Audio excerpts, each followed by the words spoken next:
সত্যের এই সন্ধ্যায় জাতীয় কবিতা পরিষদ আয়োজিত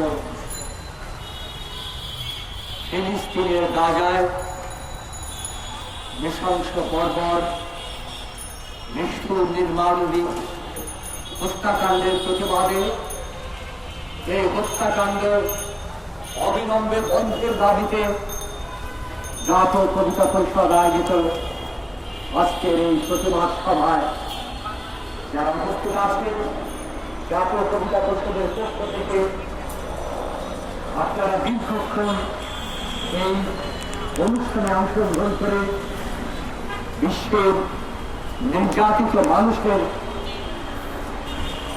সঙ্গে একাত্ম ঘোষণা করেছেন, ফিলিস্তিনের নির্যাতিত সংগ্রামী জনগণের সঙ্গে একাত্ম ঘোষণা করছেন। সেজন্য আমি আপনাদেরকে ধন্যবাদ, কৃতজ্ঞতা জানাই। বন্ধুগণ, আমরা আজকে এই যে জাতীয় কবিতা পরিষদের পক্ষ থেকে ফিলিস্তিনের এই বর্বর রক্তপাতের বিরুদ্ধে প্রতিবাদ করছি, এই ঘটনার সূত্রপাত আজকে নয়, আজ থেকে ৭৭ বছর আগে ১৯৪৮ সালে ফিলিস্তিনে ইসরায়েল রাষ্ট্র প্রতিষ্ঠার মধ্য দিয়ে, আজ থেকে ৭৭ বছর আগে যখন ফিলিস্তিনের মাটিতে ভূমিতে ইসরায়েল নামক একটি অপরাষ্ট্রের জোর দখল হয়েছিল সেদিনই পৃথিবীতে এই ভয়াবহ দীর্ঘস্থায়ী রক্তপাতের সূচনা হয়েছিল। ১৯৬৭ সালে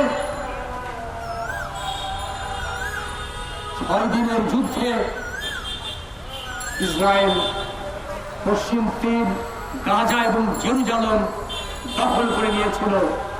সেই থেকে যে রক্তপাতের সূচনা হয়েছে, থেমে থেমে রয়ে রয়ে পৃথিবীর ইতিহাসের দীর্ঘস্থায়ী এই জঘন্য রক্তপাত আজও চলছে। আপনারা শুনেছেন, আপনারা জানেন, ফিলিস্তিনে এই গত কয়েক মাসের যুদ্ধে ৫০,০০০-এরও বেশি মানুষকে হত্যা করা হয়েছে, যাদের মধ্যে ১০,০০০ নারী রয়েছে, ৭০,০০০-এরও বেশি শিশু রয়েছে। পৃথিবীতে এই ধরনের বর্বরতা, এই ধরনের হত্যাকাণ্ড আমরা ইতিপূর্বে দেখলাম। বন্ধুগণ, আপনারা যা দেখেছেন জানেন যে কি ভয়াবহ নৃশংসতা সেখানে যাচ্ছে। সেখানে লক্ষ লক্ষ মানুষ আজকে বাস্তুচ্যুত, আজকে তারা গৃহহীন, খাদ্যহীন, চিকিৎসাহীন, বস্ত্রহীন। বিশ্ব বিবেক আজকে প্রতিবাদ করে, কিন্তু এই যুদ্ধ থামানোর জন্য, এই বর্বরতায় রক্তপাতকে থামানোর জন্য বিশ্ব মরণের আজকে চেষ্টা করে না। আজকে যে বিশ্ব মরণ মার্কিন সাম্রাজ্যবাদ, সেই মার্কিন সাম্রাজ্যবাদের প্রত্যক্ষ মদদে আজকের এই রক্তপাত চলছে।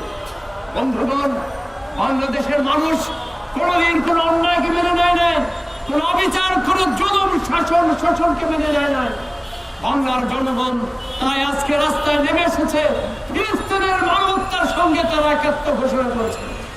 আপনারা হয়তো অনেকেই জানেন না, আজকে নয়, ৮০ দশকেও এই বাংলাদেশের প্রায় কয়েক শত যুবক সেই বাংলাদেশের ১৯৭১ মুক্তিযুদ্ধের সেক্টর কমান্ডার মেজর জলিলের নেতৃত্বে ফিলিস্তিনের যুদ্ধে অংশগ্রহণ করেছিল। সেখানে বাংলাদেশের কিছু তরুণ শহীদও হয়েছিল। তাদের মধ্যে আমাদের বন্ধুরা ছিল।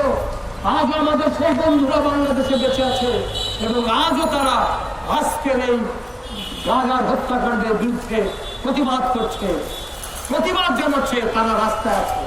বন্ধুগণ, জাতীয় কবিতা পরিষদের কবিরা আজকে রাস্তায় দাঁড়িয়েছে শুধু এই প্রতিবাদ করার জন্য নয়, তাদের শব্দে, তাদের অলঙ্কারে, তাদের ছন্দে, তাদের কবিতায়, তাদের নির্মাণে, তাদের সৃষ্টিতে এই পৃথিবীর এই জঘন্যতম হত্যাকাণ্ডকে রুখে দেওয়ার আহ্বান জানাচ্ছে, বিশ্ব বিবেককে জাগ্রত হওয়ার আহ্বান জানাচ্ছে, বিশ্বের সমস্ত জনতার ঐক্যবদ্ধ হওয়ার আহ্বান জানাচ্ছে। আজকে জাতীয় কবিতা পরিষদের এই প্রতিবাদ সভা থেকে, এই কবিতা পাঠের আসর থেকে, এই কবিতার ধ্বনি, এই কবিতার শব্দ, এই প্রতিবাদ সভার উচ্চারণ আজকে সারা পৃথিবীতে ছড়িয়ে পড়ুক। বিশ্বের সমস্ত মানুষ আজকে এই ইসরায়েলি বর্বরতার বিরুদ্ধে, এই ইসরায়েলি ফ্যাসিবাদের বিরুদ্ধে পৃথিবীর মানুষ জেগে উঠুক। পৃথিবীতে আরেকটি নতুন জীবনের সূচনা হোক, নতুন পৃথিবীর সূচনা হোক। আমরা জাতীয় কবিতা পরিষদের পক্ষ থেকে আজকের এই সমাবেশ থেকে সেই ঘোষণা, সেই আহ্বান, সেই ডাক দিতে চাই আর বলতে চাই, জাতীয় কবিতা পরিষদের কবিরা মাথা নত করতে জানে না। জাতীয় কবিতা পরিষদের কবিরা ভয়কে ভয় বলে জানে না। তারা যে কোনো পরিবেশ পরিস্থিতির মোকাবেলা করতে সাহস রাখে। তারা জানে চাই সাহস, আরো সাহস, স্পর্ধিত সাহস। বাংলাদেশের কবিদের সেই স্পর্ধিত সাহস নিয়ে আমরা ফিলিস্তিনের জনগণের পাশে আছি এবং ভবিষ্যতে থাকবো। প্রয়োজনে বাংলাদেশের কবিদের যদি প্রয়োজন হয় ফিলিস্তিনের যুদ্ধেও তারা যোগ দেবে। বন্ধুগণ, এবং আমাদের এই প্রতিবাদ, এই প্রতিরোধ কর্মসূচি চলবে। লাগাতার আন্দোলন সংগ্রামের মধ্য দিয়ে আমরা জাতীয় কবিতা পরিষদের পক্ষ থেকে ফিলিস্তিনের জনগণের পাশে, তাদের মুক্তি সংগ্রামের পাশে, তাদের স্বাধীনতা সার্বভৌমত্ব রক্ষার জন্য আমরা তাদের পাশে থাকবো। এবং এদেশের দেশবাসীকে আপনাদেরকে সেই আহ্বান জানিয়ে জাতীয় কবিতা পরিষদ আয়োজিত আজকের এই প্রতিবাদ সভা এবং কবিতার অনুষ্ঠানের সমাপ্তি ঘোষণা করছি। জাতীয় কবিতা পরিষদের কেন্দ্রীয় কমিটির সদস্য কবি আবির বাঙালির গণসঙ্গীতের মাধ্যমে আমাদের আজকের এই অনুষ্ঠান শেষ হবে। আপনাদেরকে পুনশ্চ কৃতজ্ঞতা এবং ধন্যবাদ জানাচ্ছি।